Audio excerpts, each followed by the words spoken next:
culture that will enable us to really fulfill this strategy. So, I'd like to start maybe by thinking a little bit about our purpose. When I was writing this, I thought, gosh, well, what is our purpose? What is our mission statement? And I know that there's one that pertains to our commitment to quality that's on the internet, but I'm not a real bright person. It was kind of complicated for me to remember, so I thought, let me make this pretty simple. We passionately, and I'll tell you something, passionately was actually added at the last minute after I heard Mario speak yesterday. But we passionately create value-added solutions for our customers and suppliers and commit to continuous growth. Does that sound accurate? So now that we know what our purpose is, we need a culture that will really help us support our purpose. So really this slide is what I'm going to talk to you about today. Everything in the boxes. Basically we're going to start with respect at the foundation of everything that we do. Then we'll move to communication. Communication I think is important. Just as we heard from Kevin Rock from a supplier standpoint, we have to be able to effectively communicate with our suppliers and our customers as well. Becoming a champion of continuous improvement, we'll investigate really what that means and how we can all do that. And then, of course, we've been exposed all throughout the week about how much performance really truly matters. And at the end of the day, our success will ensure a future that is, of course, better, faster, and stronger. Respect. So as I was writing this speech, I was thinking about, respect and how we could really introduce this concept. And it's interesting because, as many of you know, I'm a newlywed, and I forced my husband to go to this 12-week class while we were engaged. It was like marriage counseling, and we had to sit every Wednesday night for 12 weeks for about 3.5 hours with our sponsor couple. And they were older, and not that that has anything to do with me, but for some reason their house was really, really hot. And it was during the winter time, and they sat us in front of a fireplace and on their sofa, and then they'd serve us coffee. So my husband was sat there and just was like sweating for 3 hours. So it was a great experience. We learned a lot, but really at the end of the day, the one thing that I can tell you is that in a marriage, you have to have respect. That's the one thing that I really walked away with after 12 weeks. I could have probably spared us a lot of time.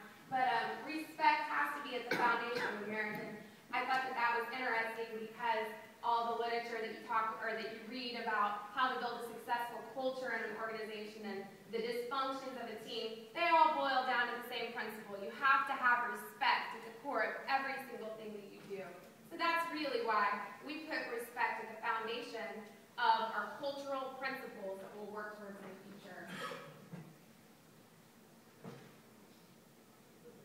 It's easy too. We're in such a fast-paced business. We need to get things done quickly.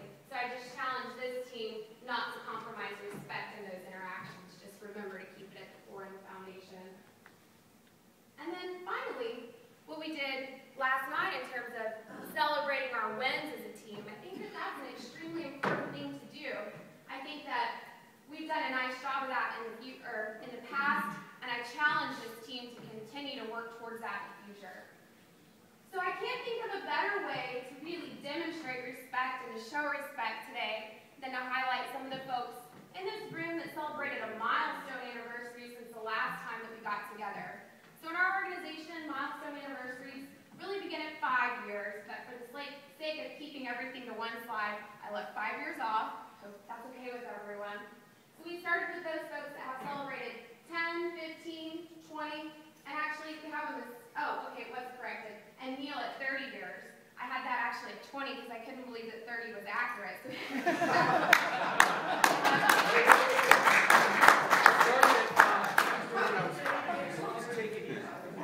Yeah, that was Vicki who caught that. She was like, "Nancy, that's 30. It's not possible." I had to double check that. But I'd like if your name is on this list: Neil, Ian, Chris, Mike, Joe, and Bob, and then Alberto. Please stand up for a moment.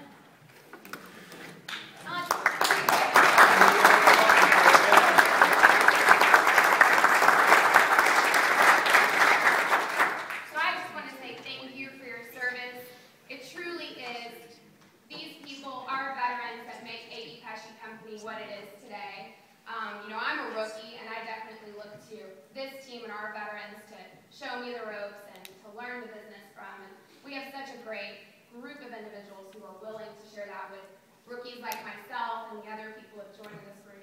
Thank you for that. You truly are the lifeblood of this organization. All right, so I knew that I was going very late in the conference, and I think I'm actually one of the last speakers. So with that in mind, I figured I'd have to kind of get you up and get your blood pumping. So if you don't mind, go ahead and stand up for me. Everyone stand up. Now, we're going to need to spread out just a little bit, and you might want to bring your chairs in. Kind of make sure you have a little bit of an arm length. You can kind of move around a little bit. Yeah, don't be shy. Spread out, spread out. All right. Good? Okay. Now, you have to trust me, I'm HR, and if you guys get hurt, I get in a lot of trouble. Hurt issues would be bad. So I need everyone to close your eyes for a moment. If you're right-handed, meaning you write with your right hand primarily, go ahead and take a 3/4 spin to the right. 3/4 spin. Okay, great. Now if you're left-handed, meaning you primarily write with your left hand or throw a football with your left hand, go ahead and take that half spin to the left. All right, now keep your eyes closed and point to the direction that you, well, actually just tell me where north is. Point north. El Norte. Point north, please. Okay, now keep your arm up, keep pointing, and everybody open your eyes. I am so confused. Well, it's a good thing that, okay, you guys can go ahead and have a seat. Which way is it? It's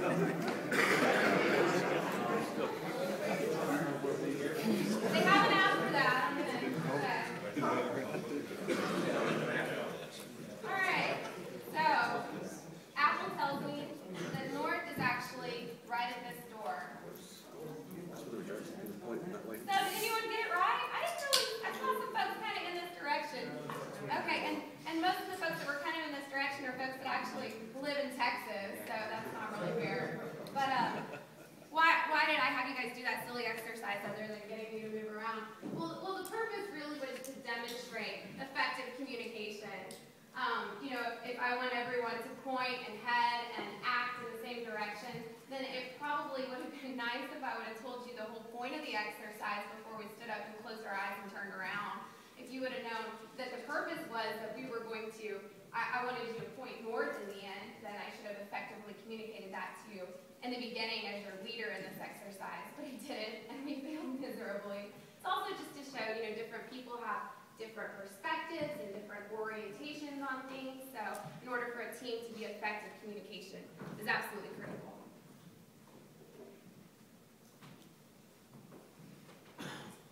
All right, so any Pesci company, we definitely use email a lot. I would say, comparatively, I've worked for a couple other organizations. We all use email, but I think we use email a lot here. And it's definitely necessary. We're busy. We just need to learn to or think about how to use it effectively. So I thought it'd be kind of fun to take you through my top 10 list of maybe the most common email mistakes or silly things I see, because I get a lot of email. I'm probably getting them as we speak. So I wasn't alone in creating this list. Amy actually assisted me with a few of the points. And anyway, with that, we'll take you through. Amy, would you mind? Show specific examples, Lindsay? We're going to go through my top 10 list of the most common kind of violations. And as we go through this list, what I'd like to do is just ask yourself, am I a violator? Not judging, but just think about it. Am I a violator? Number 10, ridiculously large attachments. I'm a violator. That one. But, just in general, if there's a way not to attach a ridiculously large attachment, just be aware of the size of it and think about, hey, maybe I can get this sent another way. Number 9. Uh-oh. Uno momento, por favor. Oh, the one that I updated yesterday was working. It's all If good. you need to, you can just move the Yeah, we'll do that. Okay. It's all fine. Boom. Well, if you just want to move them one by one, could it? Yeah, yeah. You